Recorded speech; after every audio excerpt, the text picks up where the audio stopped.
Vilões são uma parte crucial de toda a obra, é através deles que grande parte do conflito acontece, e muitas vezes são eles que dão a verdadeira motivação para os protagonistas. Existem vilões simples, cruéis, detestáveis, feitos pra gente odiar e torcer sem culpa pelo herói, mas cada vez mais surgem vilões carismáticos, personagens que, mesmo agindo de forma errada ou extrema, possuem motivações que fazem sentido ou pelo menos fazem a gente pensar. Eles não são preto no branco, são cheios de nuances, de justificativas e até de dor. Muitos acreditam estar tornando o mundo um lugar melhor e alguns até ganham um arco de redenção, o que no fim nos faz gostar ainda mais deles. Mas Crollo Lucifer, o líder da trupe fantasma em Hunter x Hunter, é mais complicado do que isso. Ele não se encaixa em nenhum desses dois estereótipos. Não é em personalidade alguém cruel ou impulsivo, pelo contrário, é calmo, educado e parece se importar de verdade com os companheiros. Ao mesmo tempo, ele também não tem uma grande ideologia para justificar seus atos. Ele simplesmente aceita o próprio papel de vilão. Crollo tem um passado trágico, mas ele não faz o que faz para consertar o mundo. Ele apenas aceitou que esse é o mundo em que vive. E ainda assim, apesar de ser um assassino, um criminoso e uma das figuras mais enigmáticas de Hunter x Hunter, Crollo é o vilão que todo mundo ama. Mas por que será que isso acontece? Logo nos primeiros arcos de Hunter x Hunter, a gente entende a motivação de Kurapika. Ele busca vingança contra a trupe fantasma, também conhecido como a Aranha, um grupo de criminosos que exterminou seu povo, apenas para roubar algo, os Olhos Escarlate. Desde o começo temos na cabeça que eles são monstros, um grupo cruel, formado por assassinos e mercenários sem compaixão. E tudo que ouvimos sobre eles reforça essa imagem. Uma das primeiras menções à trupe acontece ainda no Exame Hunter. Kurapika enfrenta um criminoso de aparência grotesca, que afirma ser membro da Aranha. Mas era só mentira, ele fingia fazer parte do grupo, porque isso gerava medo. A fama da trupe era tão grande que o simples nome já fazia as pessoas tremerem. Mas Kurapika não sentiu medo, ele sentiu ódio. Mesmo sabendo que o homem estava mentindo, Kurapika não consegue controlar a raiva. Só de ouvir o nome Trupe Fantasma, ele se enfurece. O fato de alguém se vangloriar de ser parte dela como se fosse um símbolo de status o deixa ainda mais irritado. Afinal, a aranha não é algo admirável. E claro, Kurapika derrota o impostor com facilidade, de uma forma tão rápida e precisa que chega a ser satisfatório. Mas o mais importante nessa cena não é a luta, é o que ela constrói dentro da gente. A imagem da trupe fantasma. Até então, não sabíamos como seus verdadeiros membros eram, mas imaginávamos monstros sanguinários, brutais, sem empatia. E quando finalmente conhecemos a trupe de verdade no arco de Yorkshin, o impacto é imediato. Porque sim, eles são criminosos, eles matam, roubam e não hesitam em causar destruição. Mas eles são muito diferentes do que imaginávamos. Entre eles, há uma dinâmica interessante, um senso de grupo. E o líder desse grupo, Crollo Lucifer, é o oposto completo da imagem que tínhamos na cabeça. Crollo é calmo, elegante e articulado. Fala com serenidade como alguém que já entendeu o mundo e desistiu de mudá-lo. Ele não tenta justificar seus atos, nem convencer ninguém de que está fazendo certo. Ele simplesmente aceita o rótulo de vilão. E o mais curioso é que isso é magnético, não é aquele clichê do matamos por um bem maior ou fizemos o que era necessário pela justiça. A trupe sabe o que faz, sabe que é horrível e mesmo assim aceita. Ainda nesse mesmo arco, temos uma das lutas mais icônicas do anime. Kurapika enfrenta e mata o Vogin. E essa morte gera um impacto na trupe, mas principalmente em Crollo.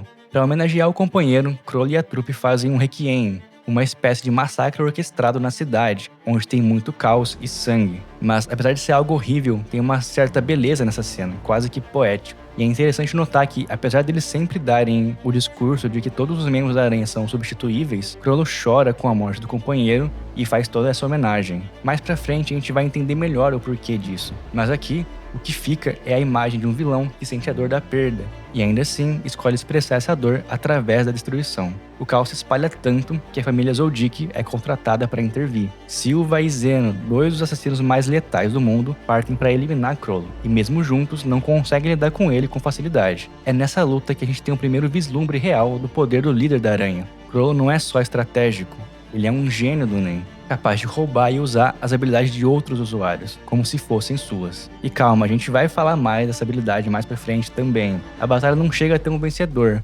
mas é o suficiente para mostrar o quanto Crollo é perigoso. Afinal, ele enfrentou dois dos caçadores mais fortes da obra sozinho, e nem estava lutando para matar, ele estava tentando roubar o poder deles.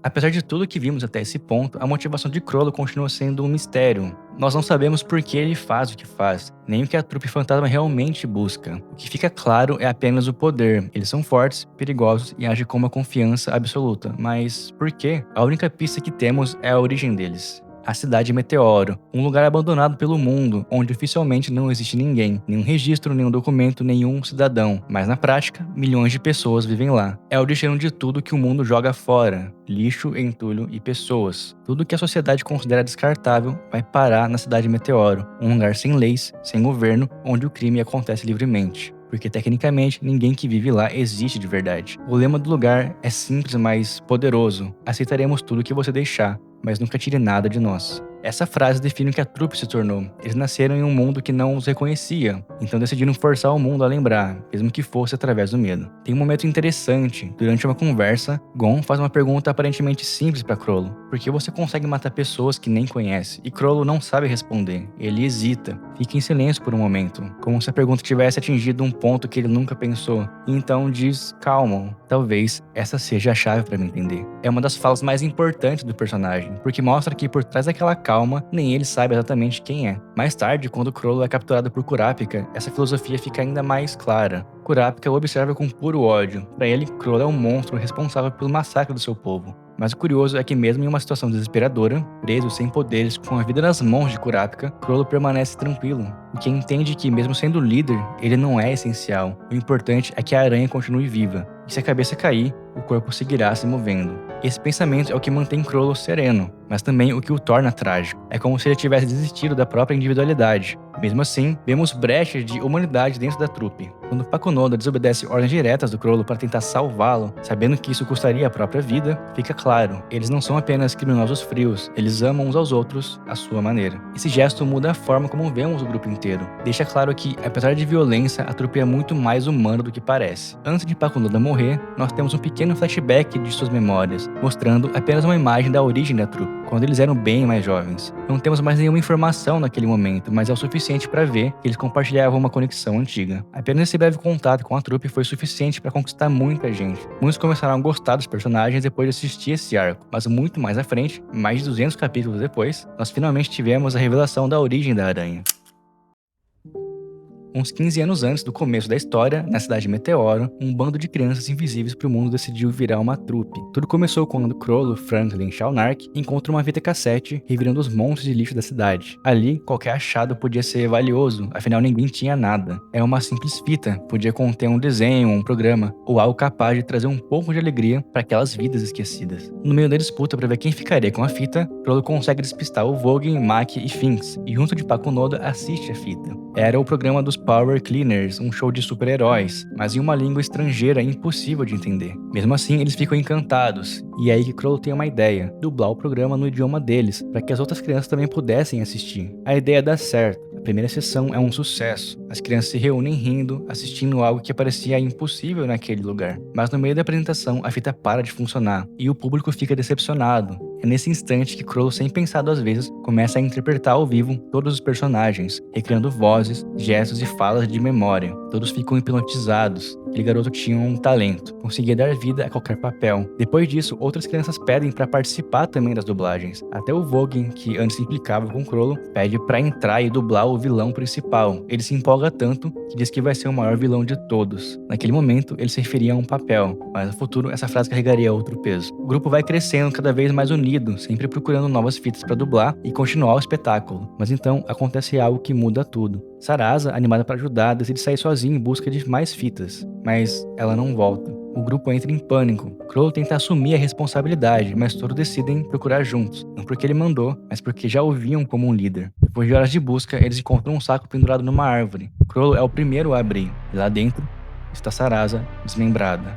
No corpo tem um bilhete. Crollo lê o bilhete, e aquilo muda ele para sempre. Ele promete nunca contar o que estava escrito. Diz que vai levar aquelas palavras para o seu túmulo. E eles fazem um funeral para a amiga, e a partir dali a infância inocente acaba.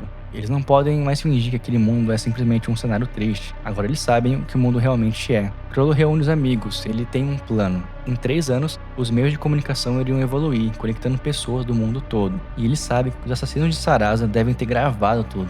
E a gente assim sente prazer em mostrar as atrocidades que fazem. Mas esse tipo de material obviamente não pode circular livremente. Por isso, ele quer transformar a cidade Meteoro num refúgio para criminosos, um lugar onde todo tipo de conteúdo horrível possa surgir. E assim, eles possam rastrear os culpados. Ele explica, para tornar isso possível, alguém precisa se tornar o vilão. E ele assume esse papel conscientemente. Daqui a 3 anos, eu vou matar muita gente. É a decisão de alguém que entende o peso do que está prestes a fazer. Chrollo ainda admite que Sarasa nunca aprovaria esse plano, mas ele não consegue mais perdoar, nem continuar fingindo que nada aconteceu. No fim da conversa, ele pede 3 anos, e pede também que o Voguin seja o líder desse grupo. Mas o Voguin se recusa. Você é o líder, e eu vou te seguir até a morte. E ele cumpre essa promessa. 3 anos depois, vemos os fundadores da Trupe Fantasma reunidos. A mesma imagem que Pakunoda vê em sua memória antes de morrer. E depois de conhecer tudo isso, aquele requiem que Chrollo faz para o Voguin e Orc-Shin ganha um significado completamente diferente. O Voguin não era apenas um companheiro, era um amigo, alguém que Chrollo admirava e queria seguir. Chrollo perdeu a inocência muito cedo, parte por causa da tragédia, parte por causa do bilhete que nunca revelou. Talvez o mangá nunca mostre o que estava escrito, mas com certeza foram aquelas palavras que destruíram a última fagulha de fé dele na humanidade. Desde então, Chrollo não tenta consertar o mundo, ele só quer fazer o mundo sentir o que ele sentiu. Não busca redenção, só justiça à maneira dele. Ao longo de toda a obra, Chrollo sempre manteve um ar de mistério. Mesmo quando fala com clareza, a sensação é de que ele nunca mostra tudo. Ele raramente revela seus verdadeiros objetivos, e quando questionado, repete sempre a mesma ideia. O importante é que a aranha continue viva. É quase como se ele não se enxergasse como um indivíduo, mas apenas parte de um corpo que ele mesmo criou. Mas existe um outro detalhe muito interessante sobre o personagem, a sua habilidade Nen. Chrollo é usuário do Skill Hunter, um poder que permite roubar as habilidades Nen de outras pessoas, armazenando elas em um livro e usando elas como se fossem suas. E essa habilidade é brilhante narrativamente por 2 motivos. Primeiro, pela liberdade criativa. Ela dá a Togashi a chance de criar qualquer tipo de luta, com combinações imprevisíveis e estratégias elaboradas e infinitas possibilidades de poder. É o que a gente vê no confronto entre Chrollo e Hisoka, uma das batalhas mais complexas e bem planejadas de Hunter x Hunter. Mas acima de tudo, o Skill Hunter é simbólico. Chrollo não cria as habilidades, ele copia, ele interpreta. Da mesma forma que quando criança, ele dava vida a heróis, monstros e vilões em suas dublagens, hoje ele faz o mesmo, porém em combate. Além de copiar, ele não tem uma habilidade dele. O Skill Hunter é o reflexo perfeito de quem Chrollo se tornou, um homem que perdeu a própria identidade e vive assumindo papéis, seja como vilão, líder ou sacrifício da aranha. No fundo, Chrollo é um artista preso em um palco que ele mesmo construiu. Em muitos sentidos, Chrollo e Kurapika são 2 lados da mesma moeda. Ambos perderam tudo e vivem movidos por vingança. Mas o modo como cada um lida com isto mostra o abismo que existe entre eles. Kurapika é humano até o limite da destruição. Carrega sua raiva de forma intensa, visível, quase impossível de se conter em alguns momentos. Por mais que seu ódio o consuma, ainda existe nele um limite moral. Kurapika ainda acredita que no fim existe uma diferença entre o certo e o errado. Chrollo não. Chrollo já atravessou esse ponto há muito tempo. Ele é calmo, mas não por controle, e sim por aceitação. Ele já viu o pior da humanidade e entendeu que não há nada de puro para salvar. Por isso, não hesita em cometer atrocidades. Para ele, o mundo já é sujo, e se tornar parte da sujeira não muda nada. É por isso que mesmo lado a lado, a dor dele soa diferente.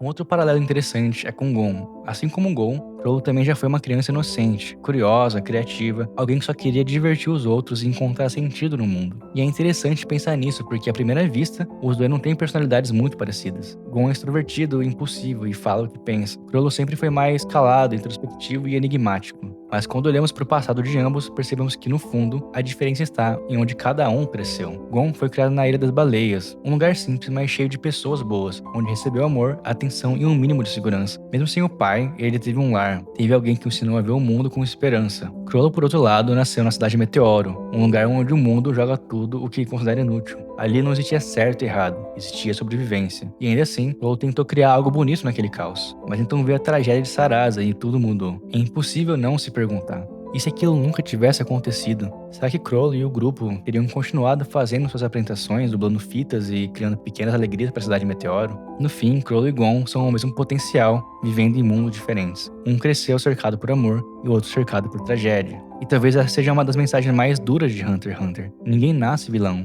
Alguns apenas não tiveram a chance de continuar sendo heróis. Chrollo é amado porque ele nos devolve perguntas ao invés de respostas. O que acontece quando o mundo nega a sua existência e você decide existir como ameaça? Chrollo não quer a compreensão de ninguém, mas, ironicamente, é exatamente por isso que a gente te oferece não perdão, mas fascínio. Chrollo é o vilão que todos amam, porque ele é o vilão que não tenta ser outra coisa.